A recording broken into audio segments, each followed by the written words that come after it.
It's Friday, right? It is Friday, right? Because I felt all week like I was at the end of the week. So I don't want my brain to be full of myself. Thank God. Long week. Lots to talk about. We've had a lot to talk about this week. We're going to slow it down a little bit. Just a little bit. Have some fun before we dive into the ridiculousness.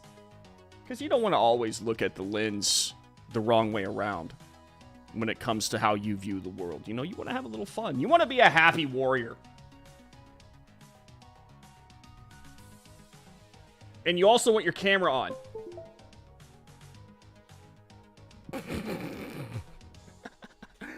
Oh, see, this is what happens when you overburden. How's it going, everybody? It's Saturday on the other side of the planet. Man, wouldn't that be nice? Wouldn't that be nice? Friday, honestly, is like my favorite day of the week. And I know it's still a work day, but like I feel it's like you're about to be free.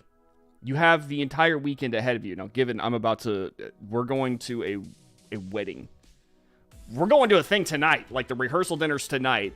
We're going to the wedding tomorrow. So it's like, I mean, free drinks, right? Right? Can't be that bad. I'm sober wedding, so like I feel like over the past like maybe the past year or two, it's just been like wedding. But this one is for one of my brothers-in-law, so we're gonna have a good time. What's up, everybody? What's up, John? What's up, Jennifer, Dennis, Jeff, Red, John? Everyone's here. Susie. You guys are awesome. Welcome. Welcome to Red State Live. I figured that today we would just start off light. Because I found something on TikTok, like you do. And on TikTok, apparently someone had fed an AI bot 1,000 hours of Joe Biden footage. I don't know if he actually did this. Apparently this dude has an entire book. And I don't know if he wrote it and he just has this really hilarious sense of humor, or if he actually did feed a bot 1,000 hours of Joe Biden footage. And this is apparently a script for a speech, or at least a scene that this bot had come up with. And I figured that we'll start by reading that. No, it's Susie, it worked. It worked. I could see it. Hopefully Brandon's not stuck walking Remy and dealing with another Neil like yesterday. So what John is referring to is, I'll just tell this story real quick. I'll tell this story real quick.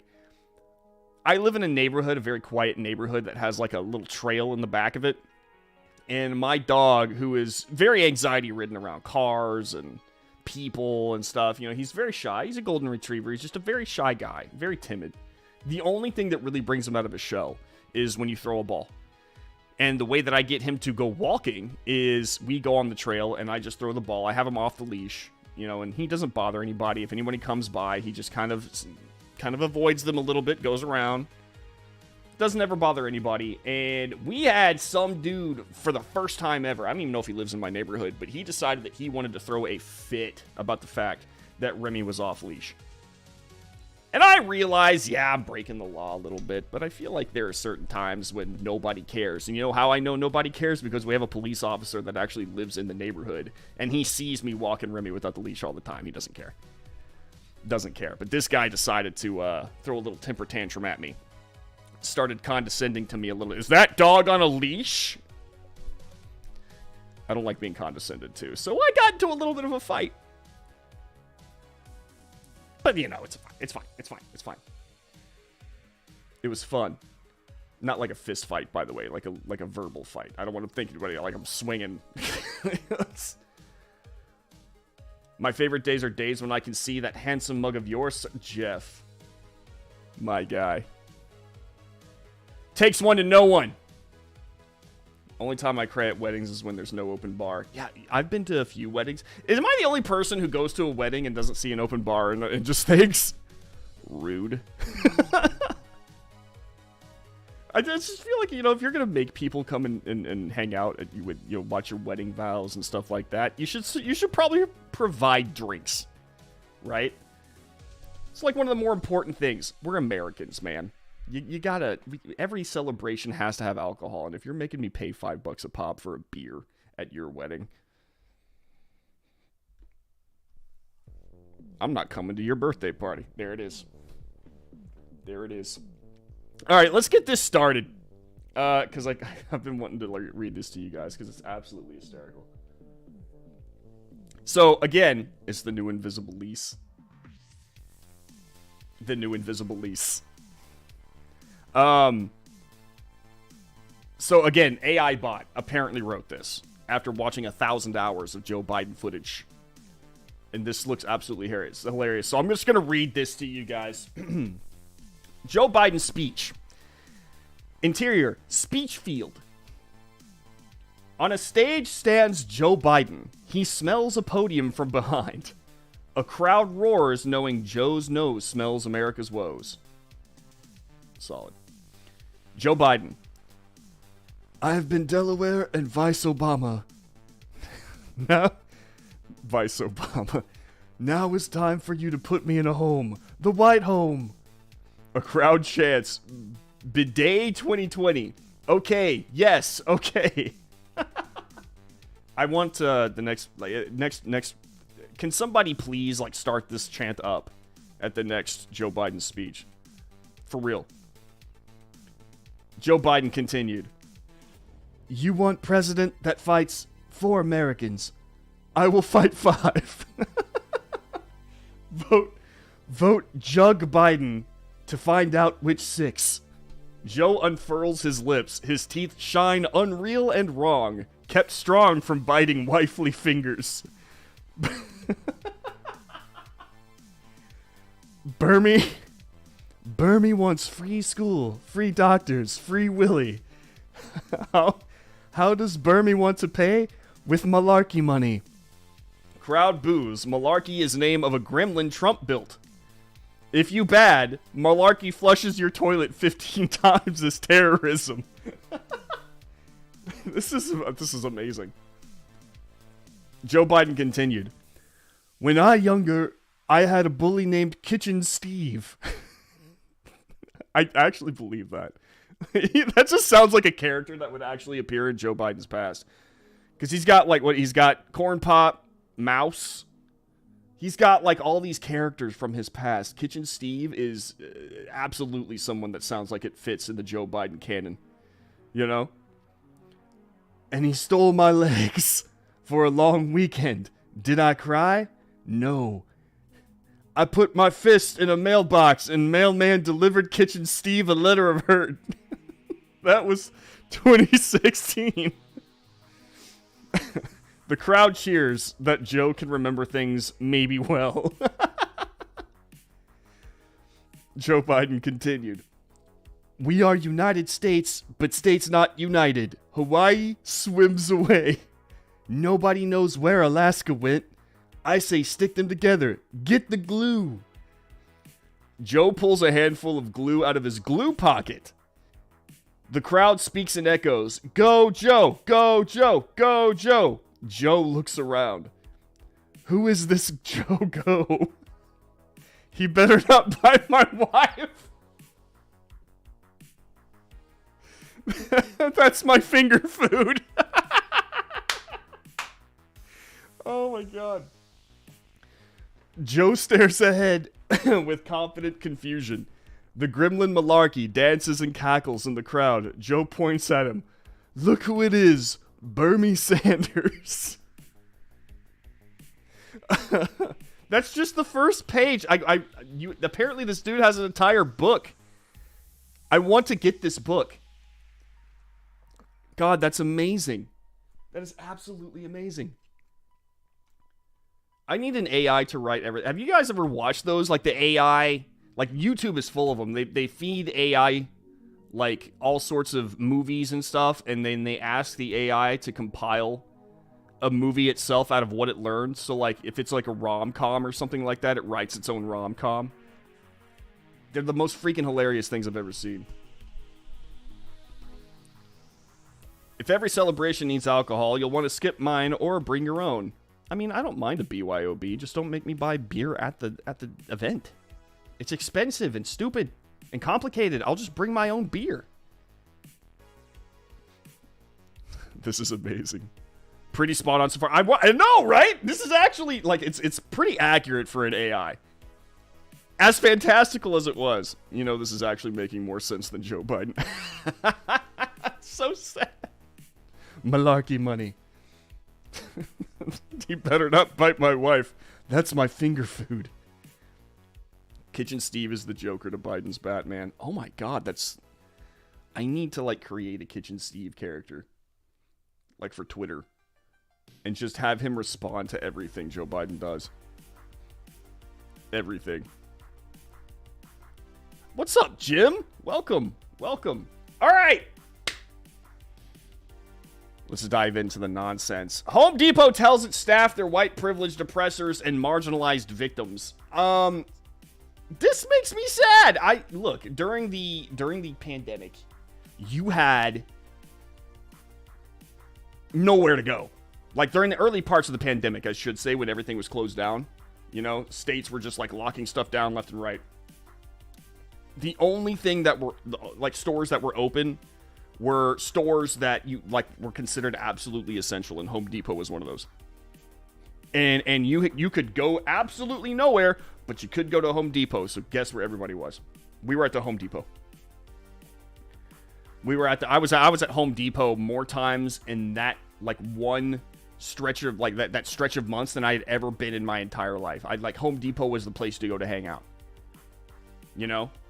It was just great. And this happens. I'm not surprised, but it should be said that this is not, as far as we know, this has not been completely legitimized by Home Depot home office.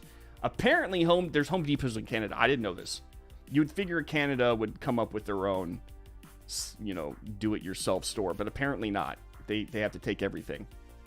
Canadians. God dang. Max Headroom. The original AI. What's up, pickled squirrel? A cucumber has more sense than mumbles with pudding. But let's dive into this. There's a place where privilege reigns supreme, where some suffer while others royally rule. This is by Alex Parker, by the way. Everything you see is that I'm about to read is on redstate.com. So you can go there right now and follow along with me. Also, if you haven't already, give the stream a like and subscribe. We do this every Monday, Wednesday, and Friday at noon EST or 11 CST, the only time zone that matters. If you dare stare into the frightful face of inequity, look no further than the pernicious prince and pauper paradigm playing out at the Home Depot. I'm speaking of the unjust variance among the store's staff. Alex writes... he writes like, and I literally love, I'm not making fun of him at all, but he writes like one of those people announcing stuff to the court. You've no doubt noticed it. It's good. I actually like his writing a lot. He's really good. You've no doubt noticed it. While on the prowl for the perfect piece of PVC pipe or a sexy pirate yard ornament. Wait, seriously? What's a sexy pirate yard ornament?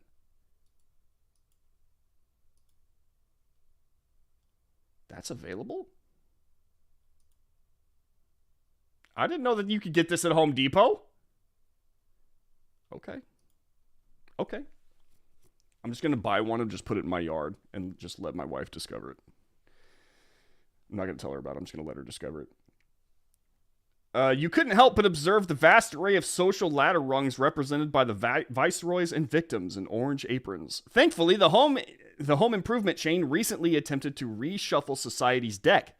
Twitter account Libs of TikTok posted a Home Depot employee worksheet called Unpacking Privilege. It defines the P word as, quote, a special benefit or advantage that may be earned or unearned.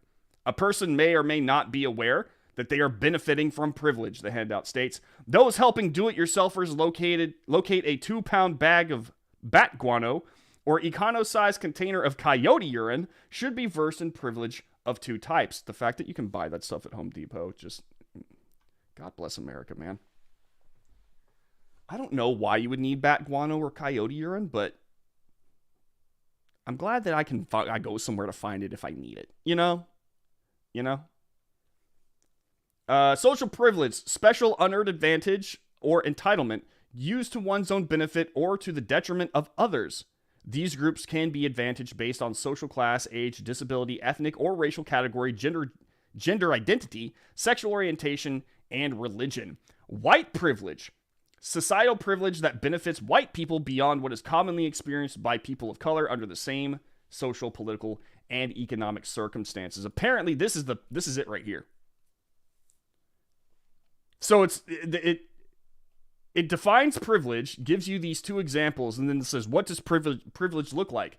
If you're confident that the police exist to protect you, you have white privilege. If while growing up, college was an expectation of you, not a dream, you have class privilege. If you can expect time off from work to celebrate your religious holidays, you have Christian privilege. If you can use public bathrooms without stares, fear, anxiety, you have cisgender privilege. They're just going through and basically just making everybody guilty of original sin of some sort. And this is what the whole privilege argument is. It's just, if you look at the woke culture like a religion, which it kind of is, this is what their original sin looks like. And you've got a lot of sins, folks. You've got a lot of... Are you white? Sin, because you suffer from privilege. But let's say you're not white. Well, are you Christian? Privilege. Are you cisgendered? Privilege. You can't escape it. No matter what, you're guilty of something. And in order to absolve yourself of your sin, you have to have penance. You have to show penance. You have to reject your own privilege. If you don't have to worry about how to get into a store, you have able-bodied. If you walk on two legs, sinner. If you don't have to explain that your spouse is of the same gender, you have heterosexual privilege. Are you straight? Sinner. If you don't have to think about it, it's a privilege, check your privilege. Literally, you have to check your privilege down below. Are you white, male, class? Class. Are you class? Why does it just say class? What if I'm not class? I'm kidding. I'm all class, baby. White, male, class, Christian, cisgender, able-bodied, heterosexual. I check all of those boxes. I am the biggest sinner on the planet. I'm going to woke hell. Racism equals racial prejudice plus power. Racism, prejudice, discrimination, or antagonism directed against a person or people because of their membership of a particular racial or ethnic group, typically one that is a minority or marginalized. I'm actually surprised because they have been trying to reintroduce racism to our society as not just being bigoted toward a person of another race, but you have to have prejudice plus power. And they didn't put that there. Racial prejudice, a set of discriminatory or derogatory attitudes based on assumptions coming from perceptions about race and skin color. Power. Oh, no, never. It says that at the freaking top. Racism equals prejudice plus power. Never mind. I'm an idiot. The authority granted through the social structures and conventions, as well as the access to the means of communication and resources. This can include authority, privilege, influence, popularity, aggression, threat, etc. So this is basically their way of absolving themselves of the sin of racism. They can be racist all day, but because they're not in power, it doesn't count. So if they come up to me and they can push this idea of like the white patriarchy, I'm a sinner because of my white skin, and I have to absolve myself of my sin by denouncing my whiteness and my white privilege and my white whatever, my white culture. Well, that's kind of racist, because if I were to turn that around and say, you know what, I think that because you're black, your skin is inherently problematic, and in order for you to reject it, you have to behave a certain way and prove to me that you reject your blackness. Now, if I were to say something like that, they would be like, that's racist, and you know what, they'd be right. But this whole entire racism equals prejudice plus power thing makes it so that they can say, okay, I'm going to say everything that is racist about white people, but it's not going to count as racist because I'm not in power. They kind of just throw that in there to see if they can't like subvert the actual label of racism and reject that idea against themselves. What's up, Badger? How's it going, man? Woke Hill. This is I have a don't give a crap about any of this privilege. I have that privilege too. I like having that privilege. That's the thing, like, better than having to get bat guano and coyote pee from the source. Cheaper. I think. Well, I don't know. Maybe not. The hospital bills would suck. You obviously have never lived in Southern California. I love Southern California. I just wish it wasn't as. I've been to like all over California, and I have not been to one city that I haven't absolutely fallen in love with, and I hate the fact that it is so taken over by these idiots, and woke culture is like dominating it. It's so sad. Like, I went to San Diego, and I had one of the greatest times ever. I fell in love with San Diego so quick. My wife absolutely loved San Francisco when we visited there. It's gorgeous. Absolutely gorgeous. I mean, I loved it too, to be honest with you. It's a charming place. And the fact that you have, and you know what's weird? We, got a lot of Ubers and stuff, and every single person, every single Uber driver, except for one, was like a right-leaning person, like a conservative that was living there. And I was like, what? How many people live here that, kind of think like you? And he goes, way more than you think. Way more than you think. And so I'm like, man, it sucks that like it sucks that it's in the political state that it is, but I do believe in the law of undulation. Meaning at some point in time, California is going to start rejecting this. And I think that it's going to start with those people who go overlooked, I have no class. That's why I hang out here. You're in the right place, actually.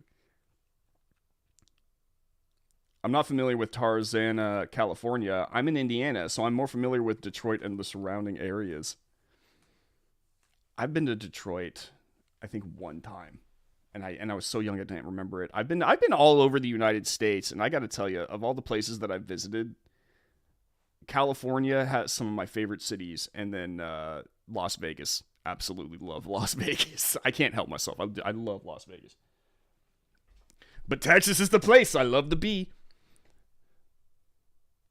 Woke Hellstorm t-shirt coming soon. Good. LA Times still pushing that label. The Latinx label. What's funny is that, like, they've done poll after poll after poll, and nobody likes. You want to talk about privilege right now? I didn't want.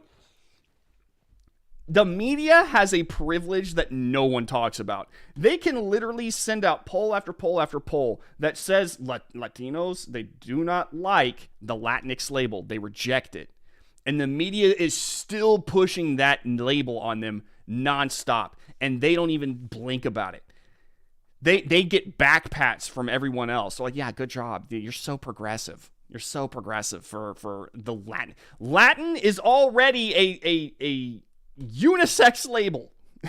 And yet, they're still throwing this Latinx thing on there. They're attaching it on there basically just to say that they have, made it more woke for the Latin community. It's them trying to put their brand on the Latin community with the Latinx. They don't even want it. They've said that outright. But sure enough, like the woke do, like these social justice warrior people do, they're speaking for you. Shut up. Shut up, person of color. You don't get to label your own community. They do. It's so stupid. We just need to remove the cheaters and the grifters. Dude, I believe it, man. I believe that California can be turned around and become one of the greatest states ever again. And I really hope it does, because I gotta say, I love California. I think it's great. I think the people there are great. I've met a lot of friendly people. I'm just so sad that, like, it's in the state that it is, that it became so covered in, like, authoritarianism and draconianism, and it's just, ugh. Um, and I feel like it lags behind everyone. Like in Texas, in Florida, stuff like that. Like whenever, I'll give you a perfect example: the coronavirus. We started lifting our restrictions a long time ago, and yet you would think, and I think John Christ actually kind of made this a point. He went in and he was like, "Man, your government still thinks that we're still deep in the pandemic, in the corona pandemic." And he's like, "I feel like y'all are like prisoners who have never seen the light of day, and you're just now getting news from outside of the prison." It was like the pandemic's over. We're all free now. You guys are still living in here in this like prison, and you can leave anytime you want. And it's so sad that it got there. I don't want to get too stun locked on it, but yeah, it's we could talk about California all day.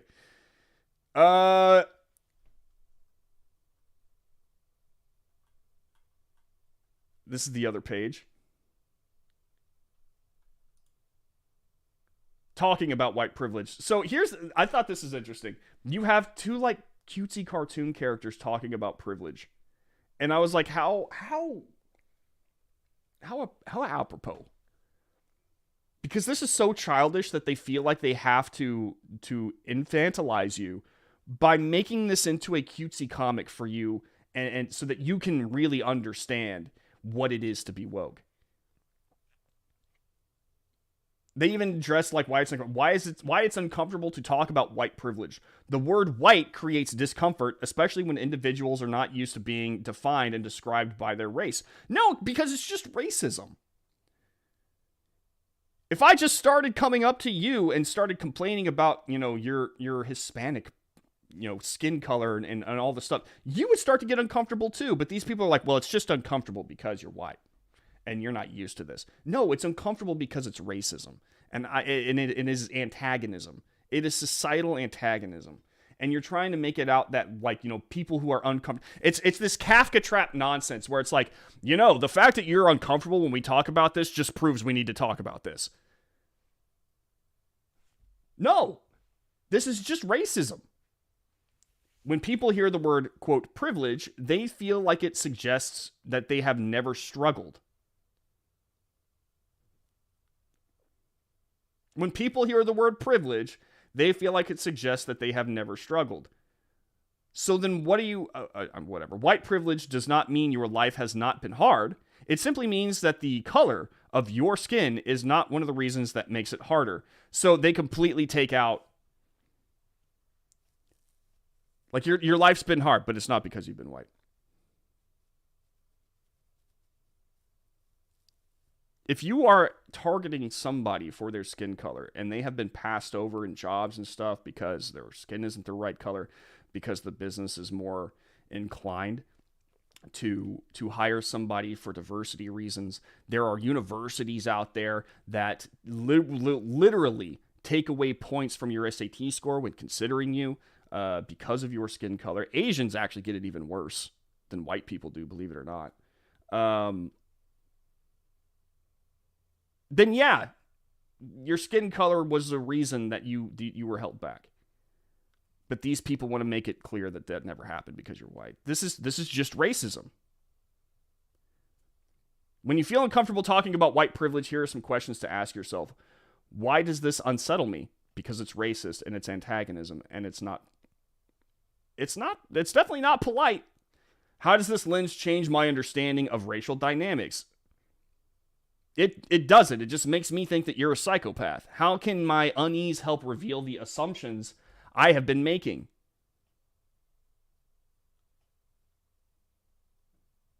It doesn't?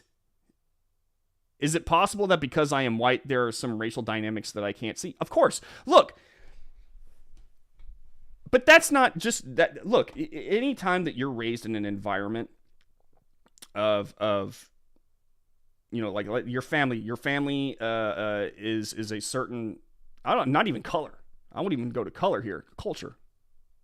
You are brought up within that culture. That is what you're used to, and that is how you view things through the lens of your. You view the world through the lens of the way that you were raised in your family. Now, that doesn't make you racist. It has nothing to do necessarily with even race. There are all sorts of different cultures all over the planet, that where skin colors are shared, but they're so completely different. That's just the way that you view things. That's the way that you see the world, is through that lens. You can't necessarily help that. And does it mean that you're not going to be privy to a lot of the other ways that cultures look at things? Absolutely. Absolutely. But that doesn't make you racist. And it doesn't give you privilege. It's just the way that you see things. All my life, I was raised that skin color is there. Okay? But it should not make you define a person. You can acknowledge the difference in skin colors and cultures without it making you define the person for who they are. Is the person a good person? Then that's all that matters. The social justice culture, this woke culture, they make you want to boil everybody down into a singular thing, what their identity is. Whether that's skin color, sexuality, religion, like things that are just there. Like not I wouldn't even see religion unless it's Christian. Christian seems to be the only religion that gets hit here. But things that you can't help. Your skin color, what your family makeup is, your culture, that kind of stuff. Like they want you to be defined by it, your sexuality.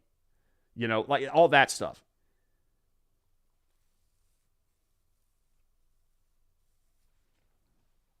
Is it possible that because I am white, there are some racial dynamics that I can't see?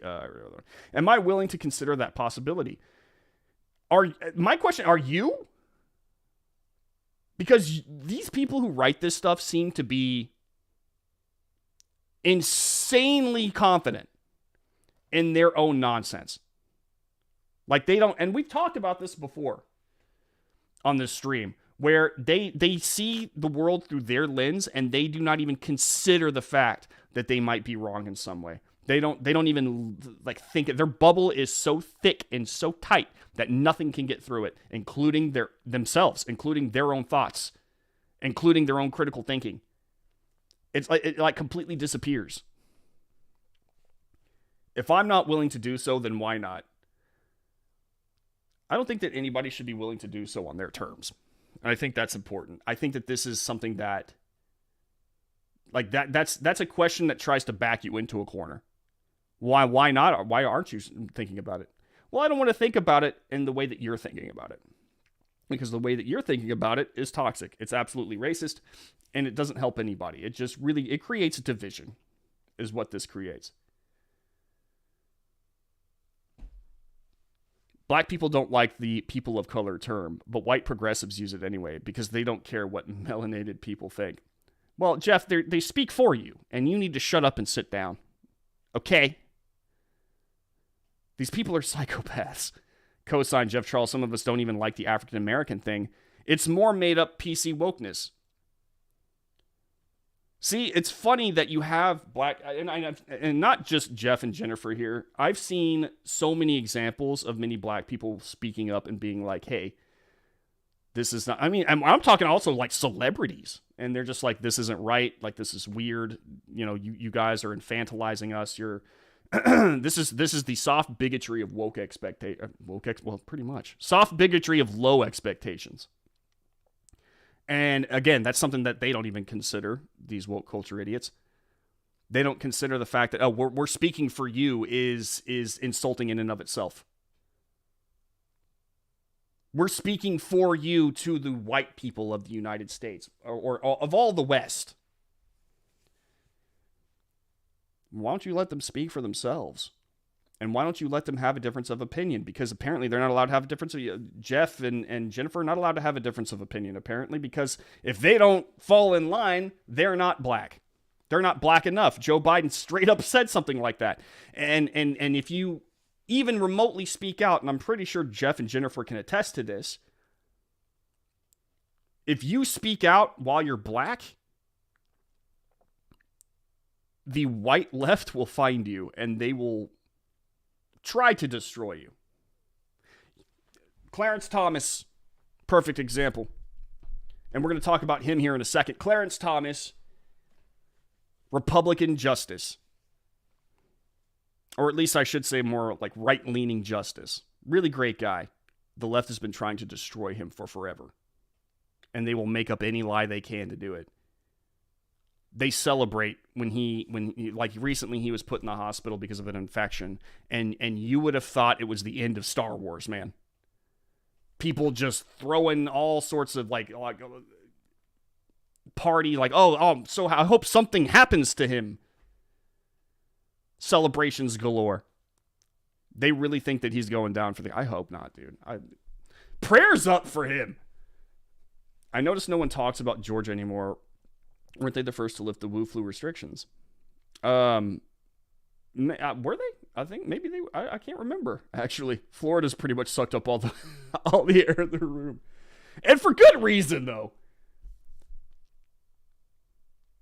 SATs are going by the wayside because privilege. Well, I mean, what good are SATs if you are willing to decrease a person's score because of their skin color, which universities very much do. I think it was something, last I checked, and this was, I think, about 4 years ago when I looked into this. Apparently, universities, if you're white, they'll take off 50 points from your SAT score. And if you're Asian, they'll take off 150.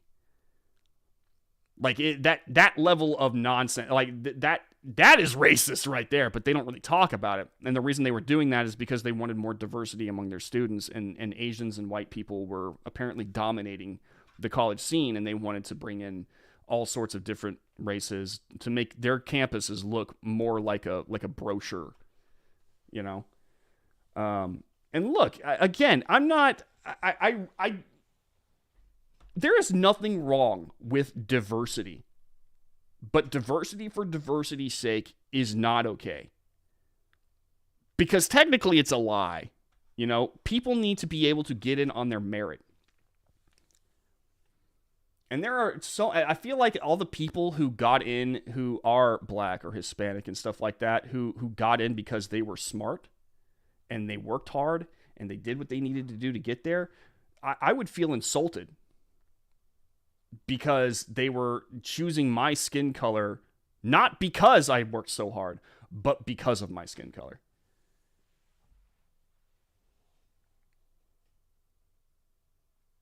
What if you define a person positively? What is skin color definition a bad thing? It angers me because you are canceling out the very thing that does make me unique. Exactly.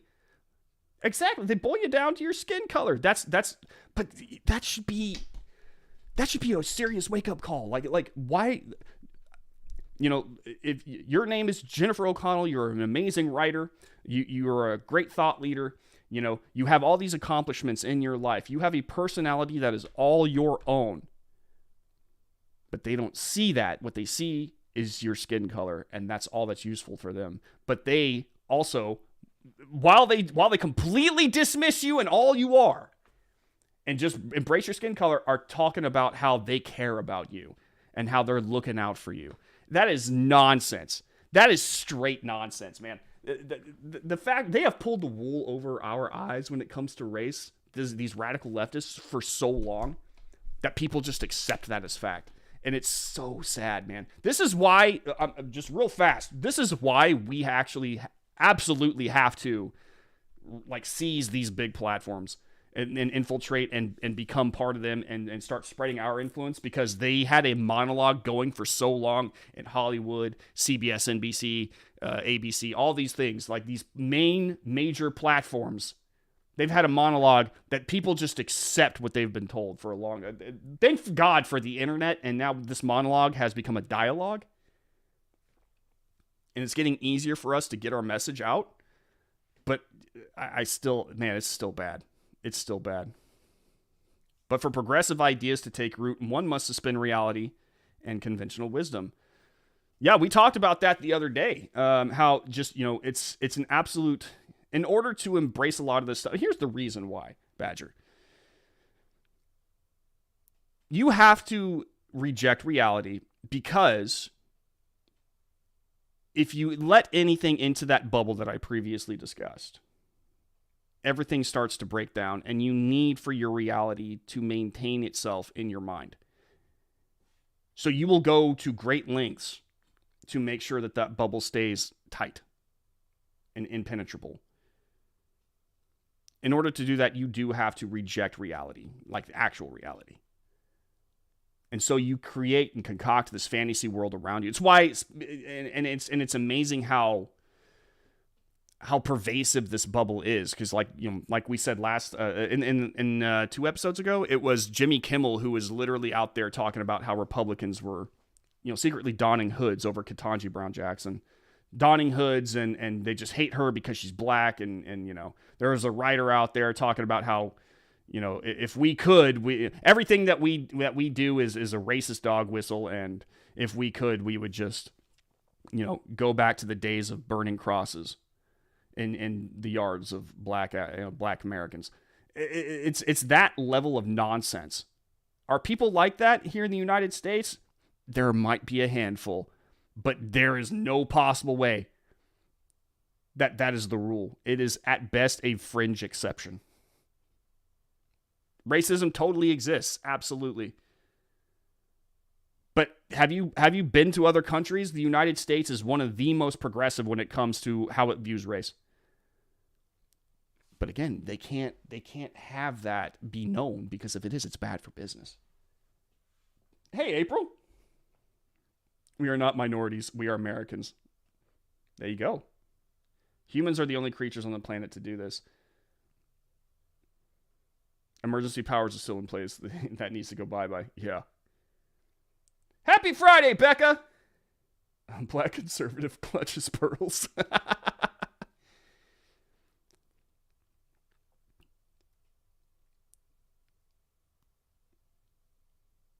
Trying to use a command. Yeah, it worked. It worked. Every now and again, chat, you will see an author pop up and from Red State, and they will enter a command, and their author page will pop up. Feel free to go and click on their stuff and read.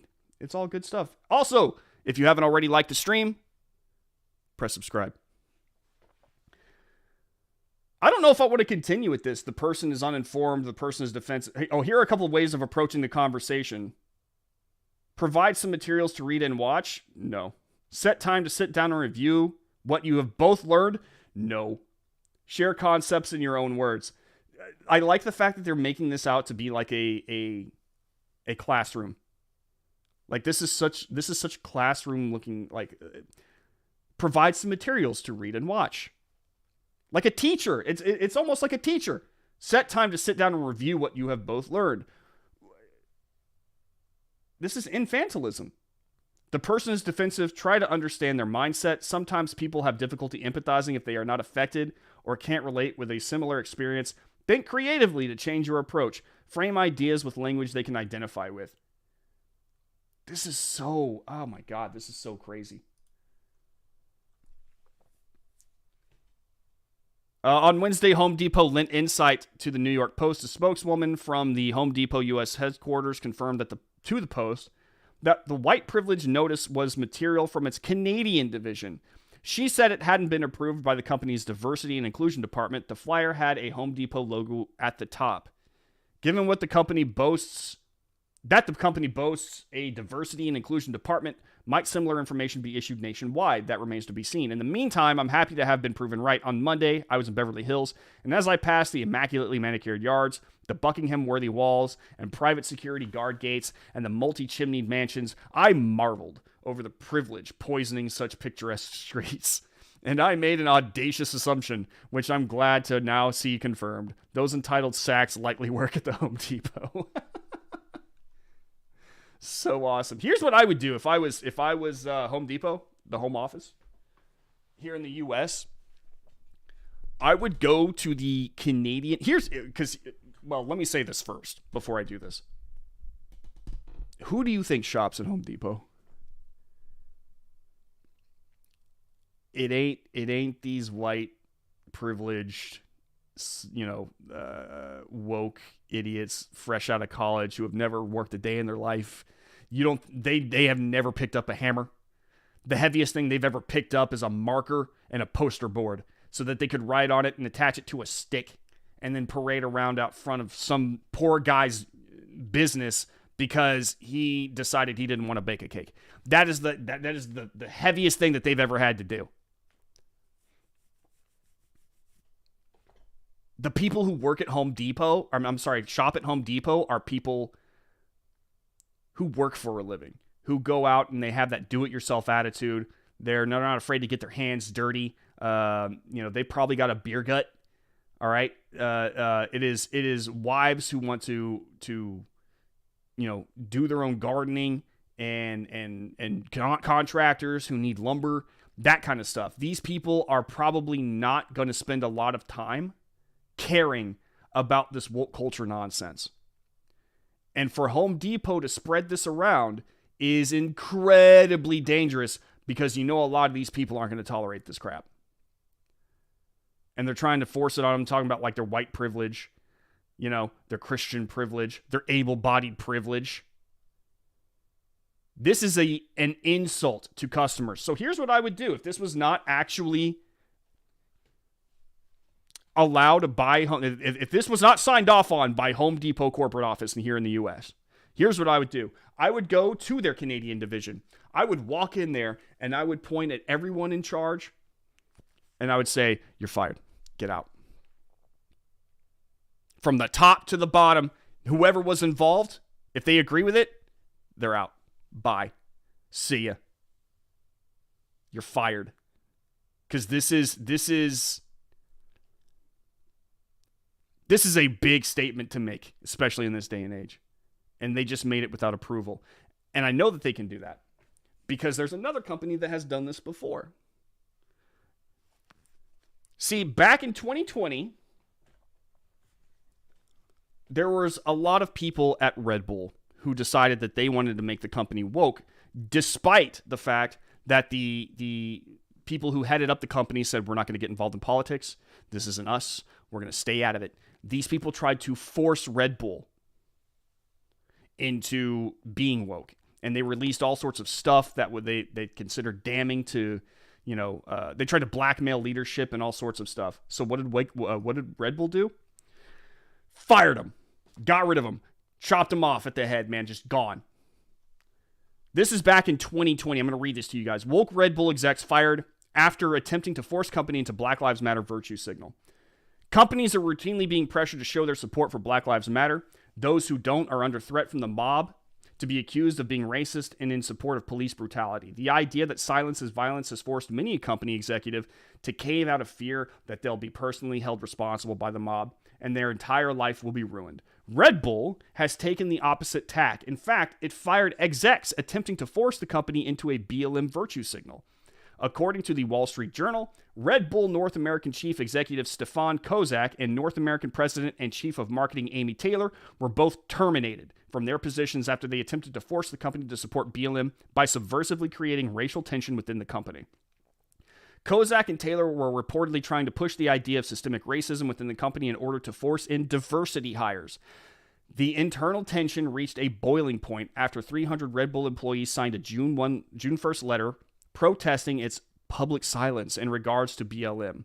This internal letter was somehow leaked to the public, but Red Bull's Austrian leadership knew where the real problem was and began to cut cancer out of the company with its firing of Kozak and Taylor.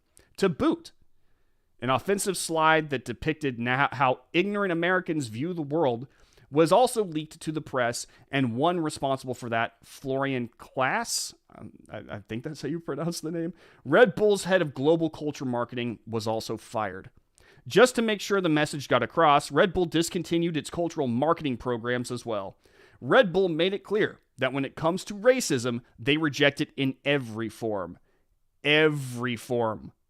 And that means they won't hire based on skin color as well. "We reject racism in every form. We always have and we always will," said Red Bull's board. Red Bull has always put people and their dreams and accomplishments at its core and values the contribution of each and every person, no matter who they are. We want everyone to feel this way, to be welcome in Red Bull.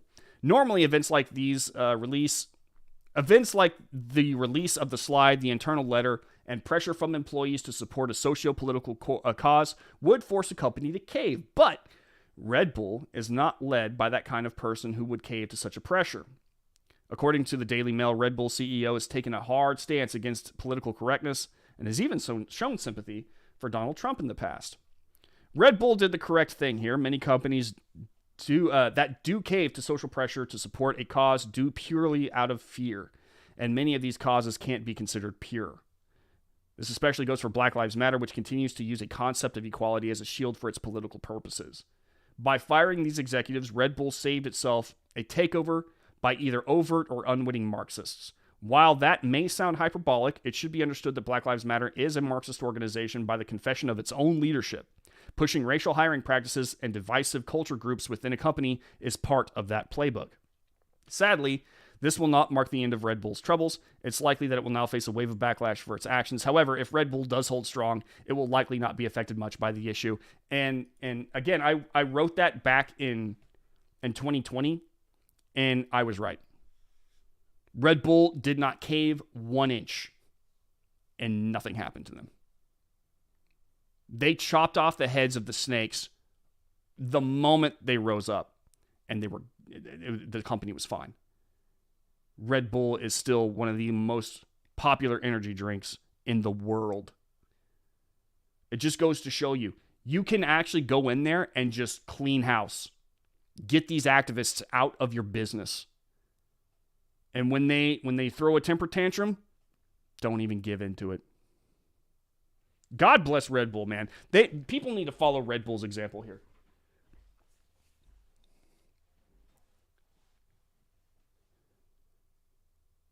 They actually use their hands and know what it takes to create something. Yeah.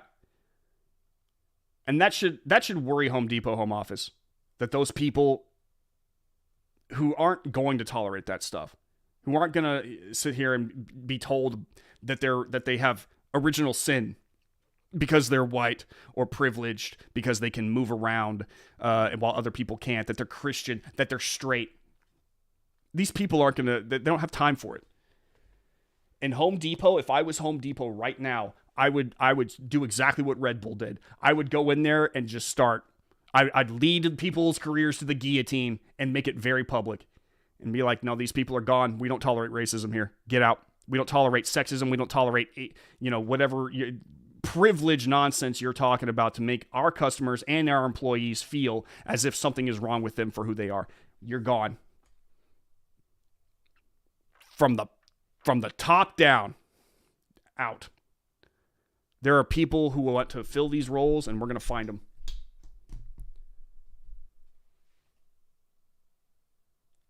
I think Lowe's employment will balloon after this.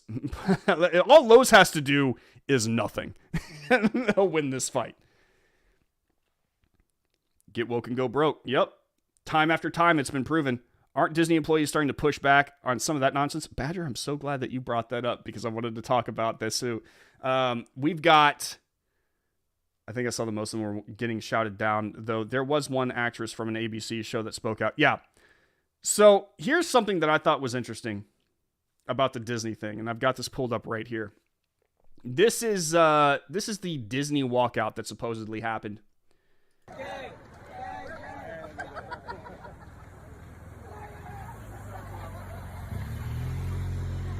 See all these employees? This came from the Disney studio in Burbank.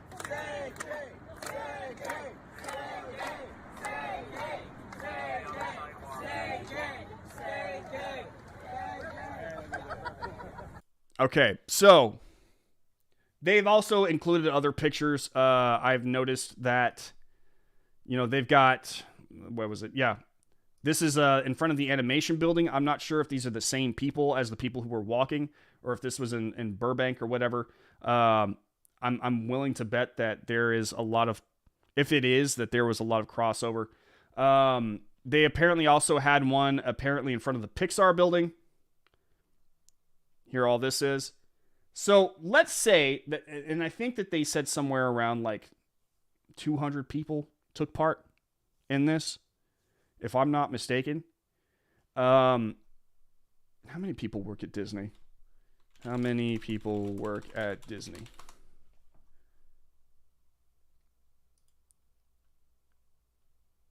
So apparently in 2021, just last year, about 190,000 people worked at Disney.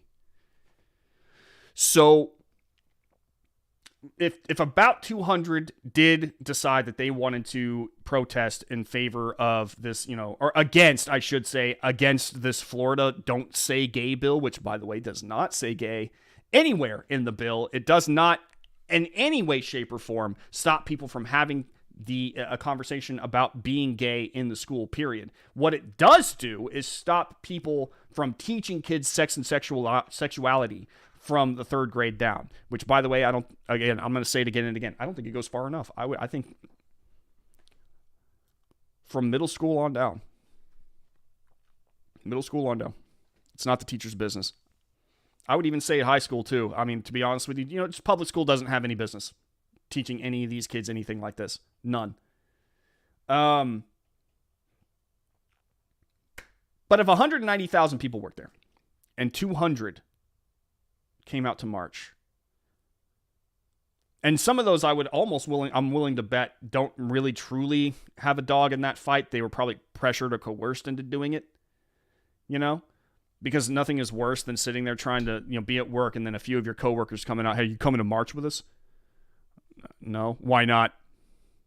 Now you're in trouble in the state of California, which you don't want to be. This is nothing. This is a nothing burger.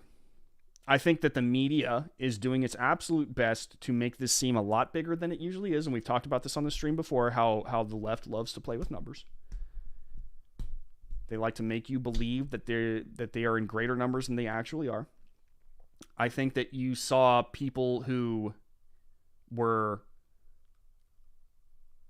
trying to coerce an entire corporation to obey them by utilizing the media, and the media would make them seem bigger than they actually were, making the Americans think, all of us here in the West, I should say, think that, this is a much bigger deal than it actually is.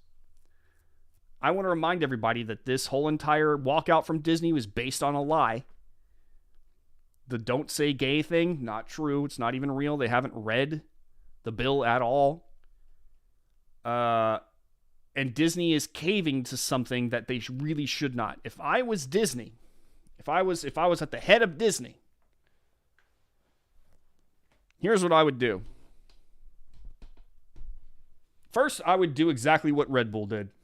I'd walk in and I'd start chopping heads off. Career speaking. Start chopping off heads.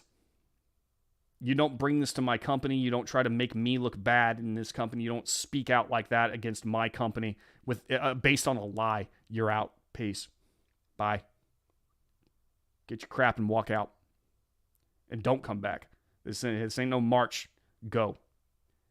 But we're not budging. Then I would tell any media company that I owned that if they even remotely tried to push this idea that Disney is somehow bigoted for not fighting against this Don't Say Gay bill, they would be gone too. And they better start telling the truth, especially when it comes to my company, the company that you work for. But Disney's not. They're being cowards, and they're just caving the moment anybody on the left raises their heads up. I would do exactly what Red Bull did at Disney. I would just start chopping off heads left and right and saying this woke nonsense isn't going to continue. Disney's already in enough trouble as it is. With Mulan, they sided with the Chinese government. They've been trying to kiss their butts, and they completely overlooked the fact that the Uyghur Muslim camps, concentration camps, are in China. They filmed Mulan under the shadow of one. They thanked the government department responsible for that camp. And then Disney has the nerve to turn around and tell us that we're bigots. So that was already, that already made them look really bad to begin with. And now they're starting to introduce all this new woke stuff into the United States because apparently we're not progressive enough. So Disney's going to try to force that onto us by altering the culture. Disney has been, either they're absolute cowards, there's no in between. They're either absolute cowards or they truly do believe this stuff, which is just as troubling, if not more so. Because if they truly believe this stuff, then they know that they are basing their protests off a lie. And what if the lie is effectively people trying to defend groomers? Because remember, this Florida bill is to stop people from teaching children, small children, about sex and sex. Sexualizing these kids is what this bill did. And if Disney execs and stuff are actively utilizing this as an event to get back at DeSantis and Florida and Republicans in general, then they are enabling groomers. The people who make children's shows, family shows, are filled with groomers. And we know that some have been actually caught, by the way. There have been Disney workers who were involved in pedophile rings, apparently. They've been recently caught. That would require the heads of Disney being honest brokers. They are not. No, they're not. Correct. The sock accounts on Twitter started 2 weeks ago, 14 tweets and 10,000 subs with 7 following. Yeah, that doesn't surprise me. That does not surprise me at all. These people love to play with numbers. They want to make themselves look bigger than they actually are. They start campfires and they stand in front of them and let their shadow on the wall make them seem bigger than they actually are. They're not actually that big. This is a small group of people trying to manipulate you, trying to manipulate corporations. This isn't tinfoil hat territory. This is stuff that they have been trained to do. The creation of a false wave that insurmountable to demoralize an opponent. Yeah. This is part of a playbook, guys. I mean, this is, Yuri Brezmenov told us that this is part of Russia's playbook back during the Cold War and stuff to make it seem that the United States is a lot more leftist than it actually is.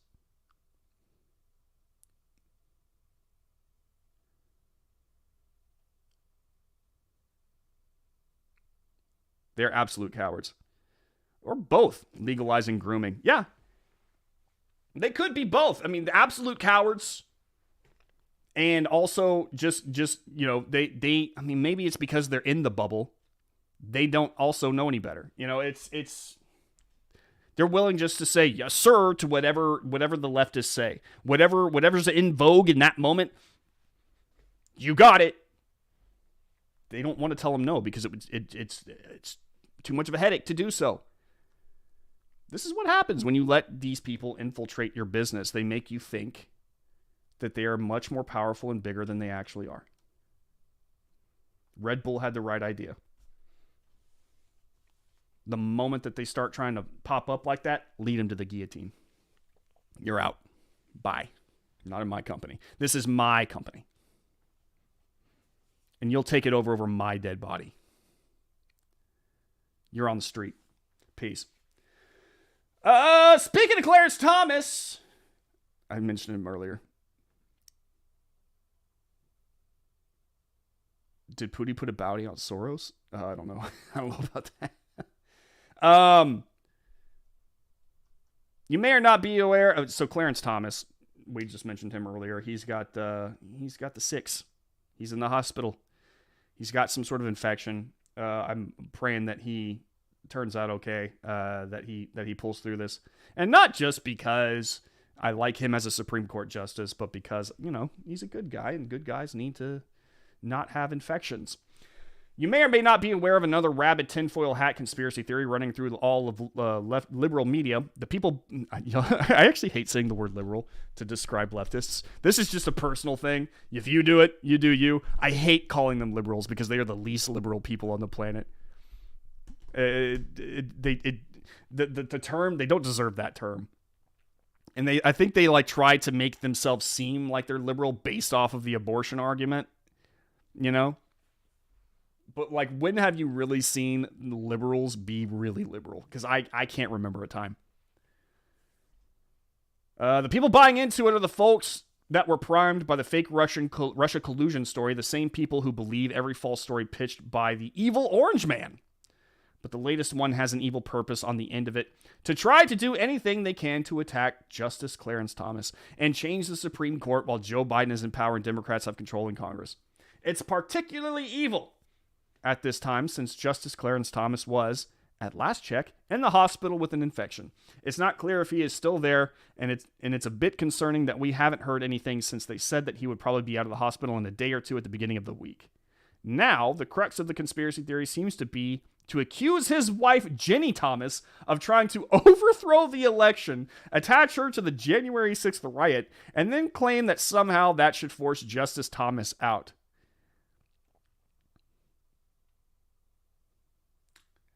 Wow. Yes, I know it doesn't make any sense. It doesn't make any sense, but I never said that this was logical. Thomas was at the peaceful rally beforehand on the ellipse of January 6th. She was not at the Capitol. But the left then has to try to conflate those two, the rally and the riot. They want it to look like one and the same, and that's something that I've been very vocal about for a while. The rally that took place in DC was massive. And how much media attention do you actually think that rally got? It's all about Jan 6. They don't want to talk about that rally. Now, what made the conspiracy spin a bit on Thursday was a story the Washington Post published that referenced text messages provided to the Jan 6 committee, allegedly between then White House Chief of Staff Mark Meadows and Ginny Thomas. The story talks about the message, but doesn't show the messages or link to them. So all we have is the WAPO's interpretation of what they say. This makes me wonder why they didn't publish the actual messages if they're spinning them to make them sound worse than they actually are. But that said, while the messages allegedly indicated that Thomas thought that there was a fraud in the election, it didn't show... YouTube's going to hit me just for that. I'm not saying that. I'm just reading an article. It didn't show that Thomas had done anything improper in anything that the WAPO listed. George Terwilliger III, Mark Meadows' attorney, told the WAPO, nothing about the text messages presents any legal issues. So she had an opinion shared by many, and there were issues. Pro tip to the crazy conspiracy folks pushing this: you can have an opinion that isn't illegal. Really? Not according to Twitter and Facebook. But that's not stopping the crazy people from jumping, or YouTube for that matter. Again, YouTube hit us with I'm not going to mention it, but YouTube hit us because I had openly advocated for conversation around a certain subject. Just advocated conversation about it. That episode is now lost on YouTube, but you can go find it on Rumble. That's where I uploaded it. But that's not stopping the crazy people from jumping off a ledge and spinning the message even further than what was in the WAPO story. Here, a Slate writer says something that wasn't in the WAPO article, accusing Thomas of urging Meadows to, quote, overturn the, oh my God, by any means necessary, and, quote, corruption. What corruption? As far as I can tell from the text listed, there isn't anything illegal discussed. There are discussions about various concerns about... You can't talk about that. You can't talk about that. You can't even talk about it. The concerns, you can't talk about the conversation. Like, that's how bad.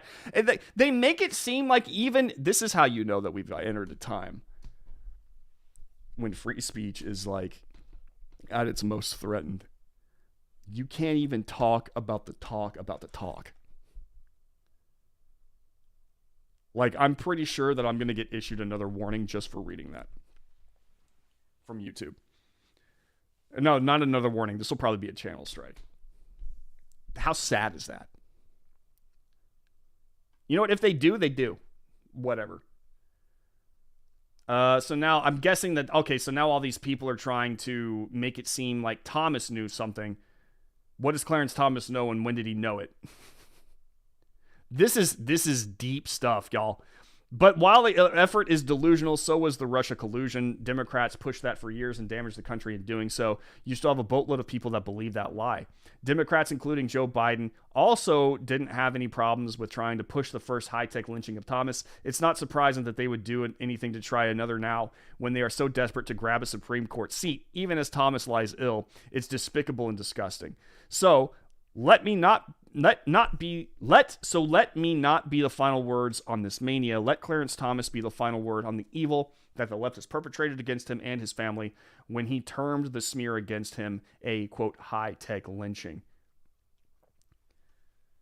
I hope Clarence Thomas comes out on top of this, dude. The amount of vitriol that they have against this guy, they've been making stuff up about him since day one.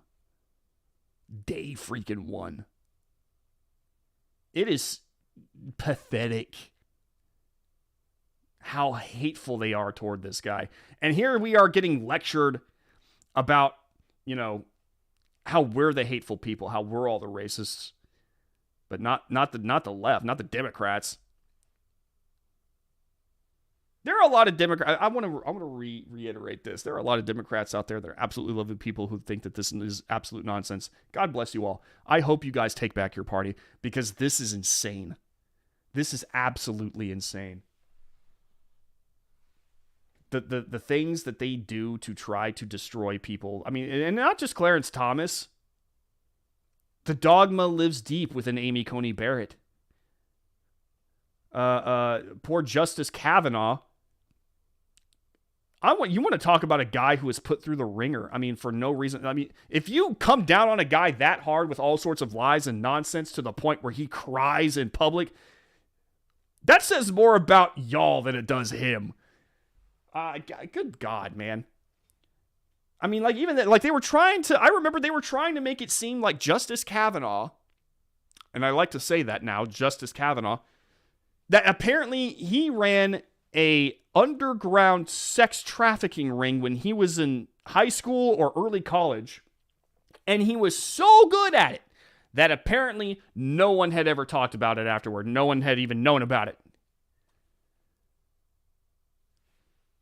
But we were supposed to believe all women, but not anymore because women don't exist. This is lunacy. Everything about this is pure lunacy. Good God. I'd rather call them neo-Marxists. Fair enough. Replace liberal with leftist. That's what I tend to do when I write. When I write about it, I never say liberal. I always write leftist. There must be some fight we can do. Brandon, I'm a little worried about your willingness to behead those who disagree with you. Slicing off people's heads is not the way to get your points across. Figuratively speaking, it kind of is. Figuratively, metaphorically. I'm actually not a huge fan of the guillotine. That would be... I mean, of all the ways to die, I mean, that might be the least painful as far as I know. But, I mean, you see people wheeling out guillotines like metaphorically speaking, like not metaphor. I'm sorry, actual, like you saw, it was like Antifa who wheeled out a miniature guillotine in front of like this politician's house because he didn't. It was like a Democrat too, I think, because he didn't vote the way that they wanted him to. I'm not actually for beheading people, just so you know, just so we're clear, YouTube. It's questionable whether Brad is a great person, to be quite. I think the threat of beheading needs to make a comeback. Uh-oh. No, the whole chopping off the head of the snake metaphor has never been more apropos in this time. And I think that we need to make it clear that a lot of these people need to lose their livelihoods and their careers because they're just the absolute worst. They're the absolute worst, and they make everybody else's lives miserable. Everything that they do, everyone that they talk to, their life becomes more complicated because they're around. And the more that they go, like, infiltrate these schools and companies, the more everybody's life becomes complicated. They have infiltrated 100% our government, and now they're trying to put themselves up in the Supreme Court. A woman who doesn't know how to define woman, and who apparently is very soft on pedophiles. That's trying to make its way to the Supreme Court now. And there are a bunch of Democrats behind her going, yes, she's so great. She's so great. How many Democrats are actually in secret going like, this lady's crazy? I don't want her around my kids. Okay? I feel afraid. But if I don't applaud her, and if I don't go along with everybody else, like my career is over, my reputation is trashed, it's done. I'm done. My life will be hell for the rest of my life. I will never be able to get a job. How many Democrats? I would like to know, because there's got to be a few. These people can't all just be going, yeah, we'll put a pedophile sympathizer in the Supreme Court. Yeah, it's a great idea. We love it. They can't write. Not all of them.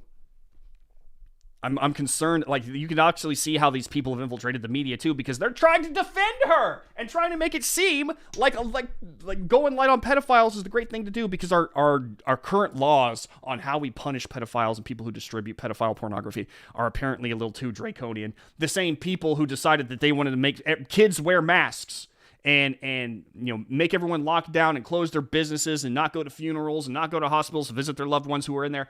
Like that, this is too draconian for them. These pedophile punishments, too draconian for them. Am I crazy? Like, is this? These people are nuts, man. They're inconsistent and they're nuts. If we could have sounders, we need to have a channel struck sounder that mimics Thundershock. The leftists should be all over that revolution and all that. France still had the guillotine for capital punishment until 19... Is that true? Actually, I probably could believe that. I would probably much rather be sent to the guillotine than hanged, if I'm being completely honest. I wouldn't want to hang. That feels like it would suck even more. Electric chair, also probably just the absolute worst. Maybe, there's just something about... I would almost rather have the guillotine than, like, lethal injection. There's something about lethal injection that just sounds scary too. I don't know what it is. Maybe the guillotine is great. Who knows? Maybe sometimes the old ways are best.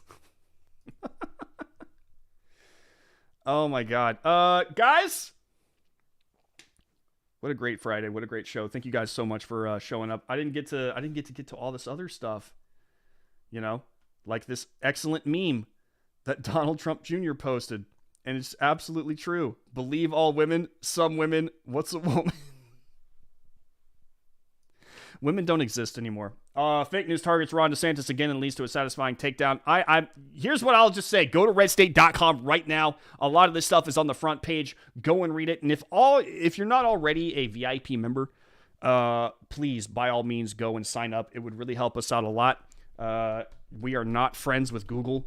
We are not friends with the Associated Press, and they have on several attempts tried to make it so that we don't make money. We're definitely not friends with Facebook, and they like to blacklist us all the time. So if you could sign up for the VIP program, and you'll get a lot more content than what you see here, that would be awesome. You can use promo code Morse on sign up and get yourself a nice fat discount. And, we'll continue to put out all this really great stuff. Thank you guys so much for hanging out with me and for the excellent conversation. You guys are just absolutely the best. I will see you guys again on Monday, noon. Be there. And we'll continue this conversation with all the craziness that is happening in the United States. And hanging out with you guys makes it more bearable for me. And I hope I've made it a little bit more bearable for you in this community, which is growing. Thank you guys for hanging out, showing up, for the conversation, for the chats. I will see you guys on Monday. Peace!